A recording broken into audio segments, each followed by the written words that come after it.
faz um negócio desse?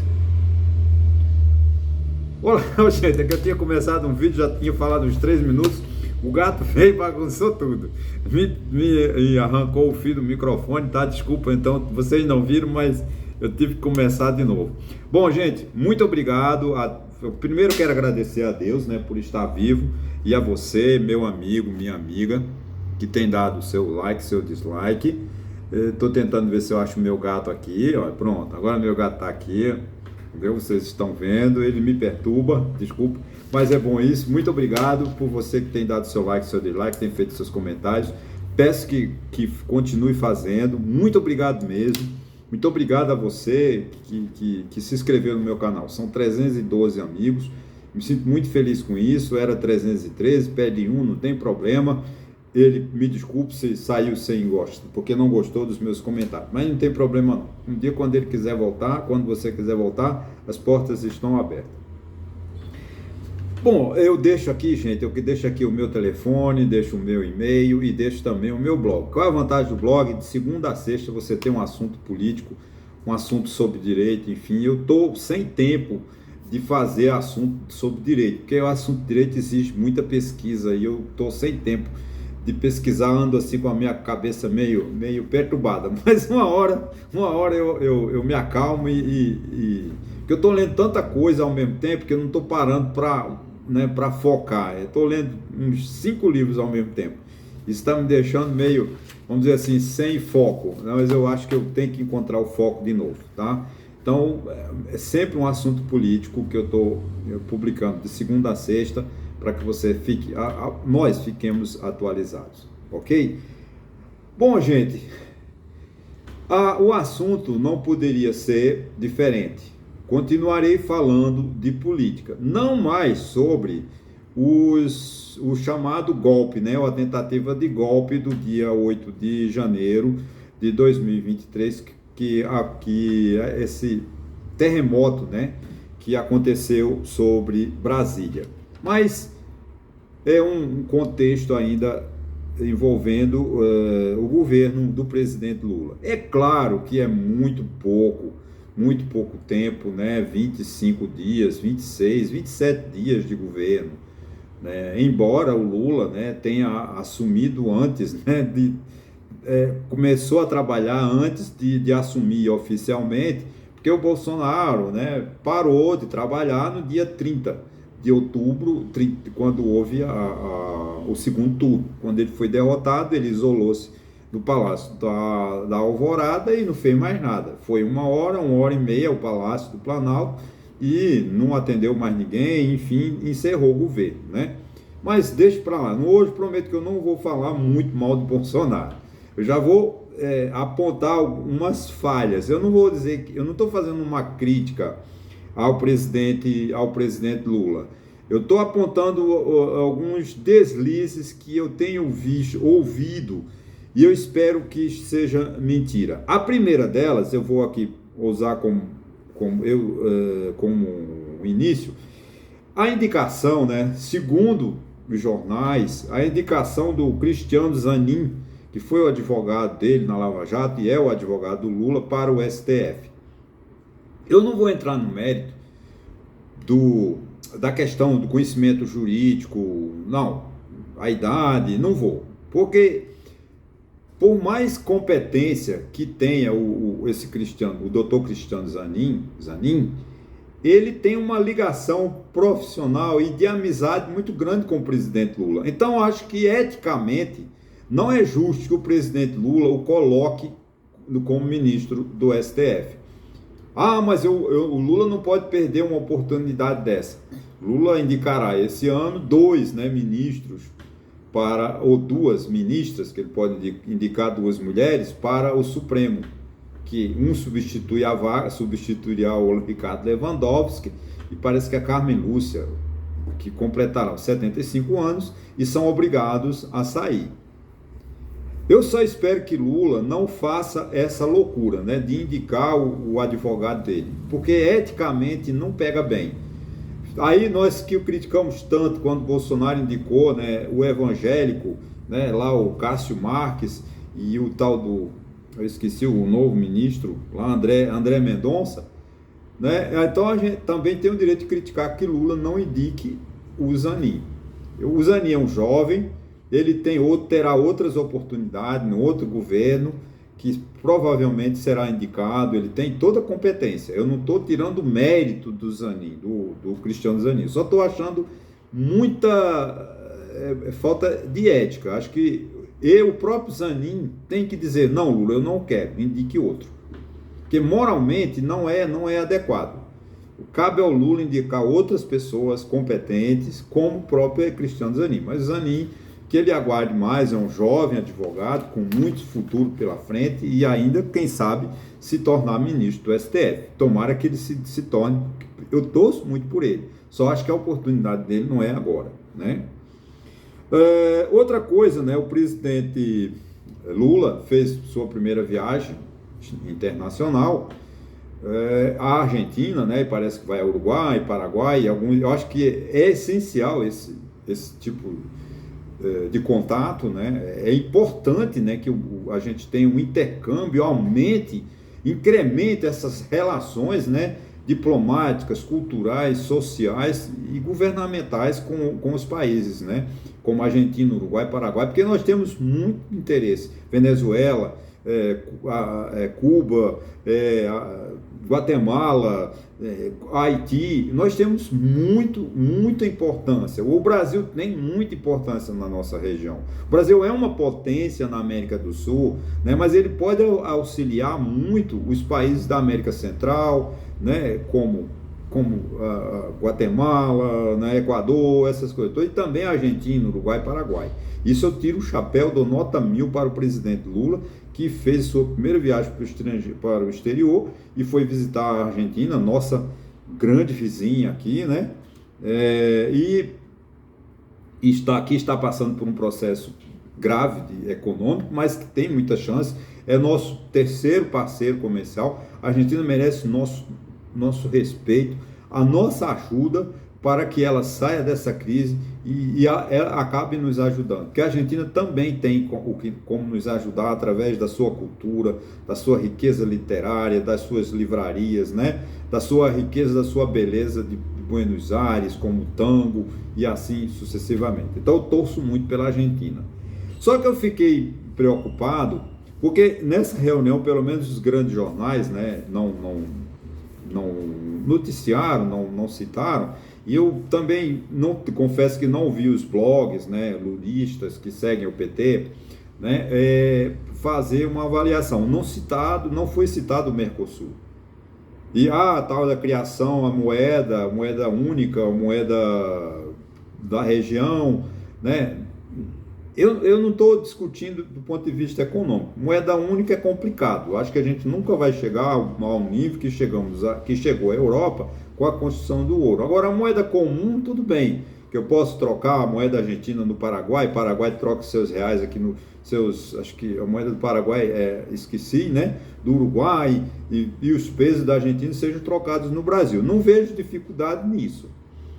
Mas a gente não pode esquecer o Mercosul. O Mercosul foi criado, ainda parece no início do governo Sarney, na década de 90, é uma instituição que tem já uma estrutura política, tem vários tratados, vários acordos, parece que tem um acordo Mercosul-Europa, União Europeia, para tratar essa questão comercial entre essa região. Isso é muito importante. Eu não vi o presidente Lula, né, falar disso, nem o presidente da Argentina. Citaram a ajuda que o Brasil dará, os créditos que o Brasil abrirá para facilitar a importação dos produtos brasileiros. Isso é maravilhoso, porque isso dinamiza a nossa economia e recupera também a parte econômica da Argentina. E quanto mais a Argentina melhorar economicamente, mais ela comprará de nós, nossos produtos, que ela compra a nossa tecnologia, que graças a Deus, né? Porque o Brasil tem que ser um exportador de tecnologia, calçado, né, fogão, geladeira, avião. Não, o Brasil não pode só ser um grande exportador, como está sendo no agronegócio, que só exporta arroz, soja, milho e café. Então, a Argentina, além de ser muito próxima a nós aqui, né, na região sul, né, na região das três fronteiras, né, a gente tem a cultura, né, tem muito a ver com a nossa cultura, nossa rivalidade futebolística, que é apenas uma questão de rivalidade de futebol, tem a questão cultural, sim. O argentino era considerado a capital europeia da América do Sul, isso tem uma rivalidade cultural com o Brasil, isso não adianta, isso é uma realidade que nós temos que entender, né? Mas essa parceria comercial com a Argentina é fundamental, não só com a Argentina, Uruguai, Paraguai, a Colômbia, a Venezuela, a Bolívia e assim sucessivamente. Tá? Antônio, mas a Venezuela é uma ditadura. Tá bom, mas as relações diplomáticas, nós não podemos romper com a Venezuela por isso, não. Quem tem que resolver os seus problemas internos é a Venezuela. Nós podemos ajudar? Claro que podemos. O exemplo, né, da nossa democracia, né, que foi ameaçada no dia 8 de janeiro de 2023, quando o senhor Jair Bolsonaro tentou dar um golpe e as forças se reuniram e ele perdeu capital político, porque ninguém mais acredita que é uma ditadura no Brasil. Nós não aceitamos mais uma ditadura. Então a mesma coisa vai ocorrer com o Maduro. Uma hora ele vai sentir que ele precisa de negociar com a oposição, criar grupos de acordos e fazer uma alternativa. Você vê, ontem ele não foi à Argentina participar de uma reunião de cúpula porque ele teve medo de ser preso, né, e teve medo de ter a sua aeronave penhorada. Por quê? Isso vai ameaçar, ele vai ficar de tal maneira isolado no mundo que ele não vai ter outra alternativa a não ser voltar para a democracia. Então, a mesma coisa acontece com Cuba. Cuba nunca foi, ela tem o chamado comunismo, mas o que governa Cuba é uma ditadura da família Castro, né, que desde 1950, 51, que eles dominam. Fidel Castro, irmão de Fidel Castro, e agora parece que tem um presidente diferente, porque o Raul Castro parece que se aposentou, já está idoso, e o nosso Fidel Castro já faleceu. Né? Gente, Cuba, os carros de Cuba são dos anos 40. Por quê? Porque a ignorância, né, do governo americano de não deixar que entre nada em Cuba, porque as chamadas sanções econômicas. Como se isso fosse mudar a condição de Cuba. Não vai mudar. Por que o presidente dos Estados Unidos dá sanções econômicas a Cuba e não faz com a Arábia Saudita, que também é ditadura? O Catar é uma ditadura e a FIFA não foi lá, não fez uma Copa do Mundo e não tentou passar um retrato para o mundo que o Catar é um país, não é democrático. País, tudo bem, a gente respeita, eles não valoriza a mulher, essa é a questão cultural, não vou entrar nesse detalhe. Então a gente não pode, não vamos manter relações comerciais com a Venezuela porque a Venezuela tem... Não, a Venezuela não é comunista, a Venezuela infelizmente está vivendo um período de ditador. Esse começou com agora está com Nicolau Maduro, né? Mas teve aquele grande Raul é de Cuba, né? Então, agora, não podemos com isso romper com a Venezuela, a gente tem que ajudar, porque a Venezuela é nosso vizinho. Os venezuelanos, né, eles estão entrando no Brasil. Aquelas pessoas que não estão conseguindo viver de forma tranquila na Venezuela estão vindo para o Brasil. Tem venezuelano em tudo que é lugar no Brasil. Eles têm uma educação melhor que nós. Quer dizer, você vê como é, né? Como nós precisamos de investir em educação. Porque se o venezuelano entrar no mercado de trabalho no Brasil, ele compete conosco, brasileiro, que nós não temos. Eles têm uma educação melhor que a nossa, mesmo ele vivendo no país de ditadura. Né? Desde lá do primeiro, que eu esqueci o nome dele. Entendeu? Então a Venezuela passa por um processo, mas a gente não pode abandonar a Venezuela. Tirá-la do Mercosul, ok. Ela tem que... Porque no Mercosul tem uma cláusula lá que só participa do Mercosul um país que tem democracia como regime de governo, como sistema de governo. Não é como regime de governo, regime democrático. O Brasil tem a democracia. O Brasil seria afastado do Mercosul se o governo Jair Bolsonaro tivesse concretizado o golpe que ele pretendeu dar no dia 8 de janeiro desse ano. Com justiça. Porque o Brasil é uma ditadura.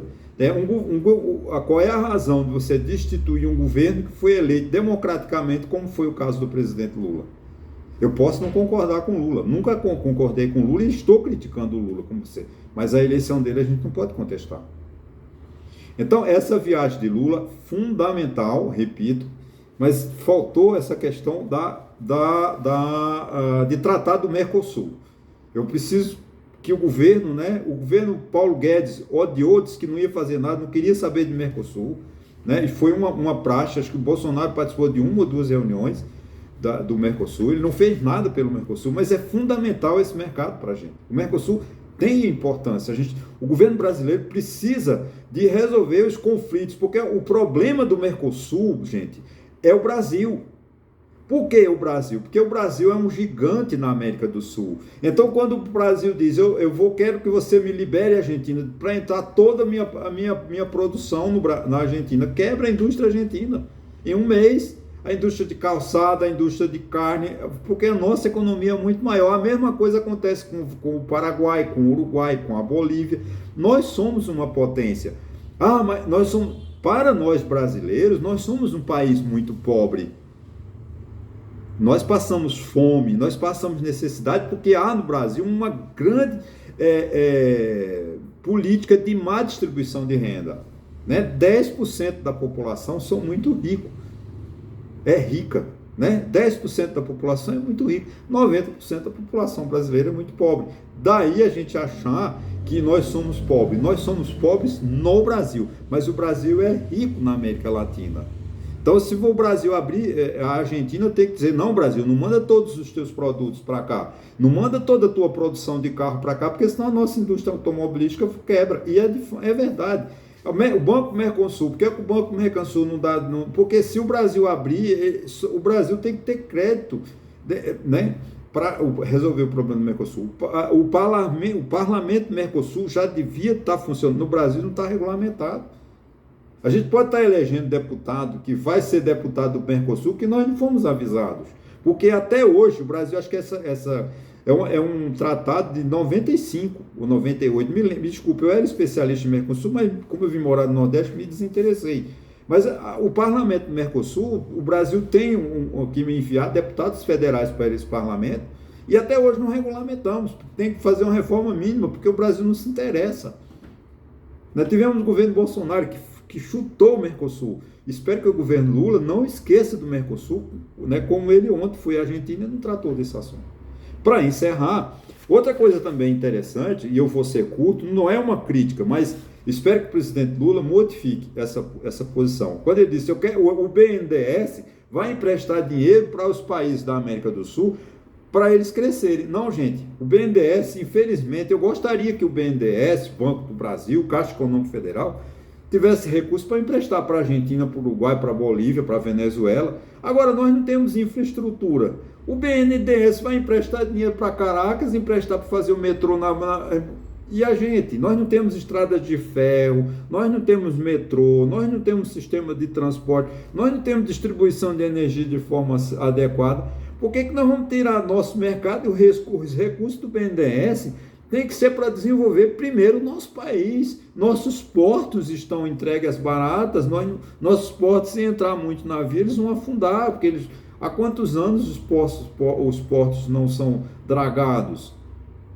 Então, eu lamento do presidente Lula, essa ideia do presidente Lula de abrir o mercado, o cofre do BNDES para emprestar para a Argentina, para o Uruguai, para o Paraguai. Gente, não, vamos primeiro resolver os nossos problemas internos. BNDES tem que socorrer a indústria brasileira. Depois, sim, a indústria brasileira deu um pulo, aí a gente começa a emprestar para esse país. Agora, com isso, eu não estou dizendo que o Brasil não precisa de se integrar com os países latino-americanos. Precisa. E essa visita do Lula à Argentina é fundamental, ou foi fundamental. Mas é preciso que o cofre do BNDES primeiro repare os nossos portos, as nossas estradas de ferro que nós não temos. Nossa estrada de ferro foi sucateada e nós já tínhamos uma grande indústria de trilhos, né? Grandes estradas de ferro levando o progresso. Essa transnordestina que tem que ligar o Nordeste ao Sudeste, isso tem que sair do papel. Não pode, é uma ideia secular lá de Dom Pedro II, sei lá, de Dom Pedro I. E ainda hoje não tem. A ferrovia Norte-Sul, que começou em 89, acho que não tem 1.000 quilômetros. construída. E nós precisamos de desenvolver nossa região. A região Nordeste ela não é desenvolvida ainda porque não tem ferrovia. Se tivesse uma ferrovia ligando o Nordeste ao Centro-Oeste ou ao Sul, nós seríamos uma potência, o Brasil todo. Agora, as desigualdades regionais que nós precisamos de resolver, e resolve como? Está lá, é a norma programática da nossa Constituição. Então, espero que o presidente Lula não vá com essa ideia de emprestar dinheiro para a Argentina, para o Uruguai, para a Bolívia, para Cuba, para construir porto e nossos portos aqui ficar entregue às moscas. Ok, gente? Não é uma... Veja bem, não estou aqui fazendo uma crítica ao presidente Lula. Não, estou apenas sugerindo que ele não faça, que ele não diga essa ideia, não realize a ideia que ele disse que vai emprestar dinheiro do BNDES para os países da América do Sul para desenvolvê-los. Não. Eu quero que primeiro desenvolva a nossa parte interna. Ok? Muito obrigado, até a próxima.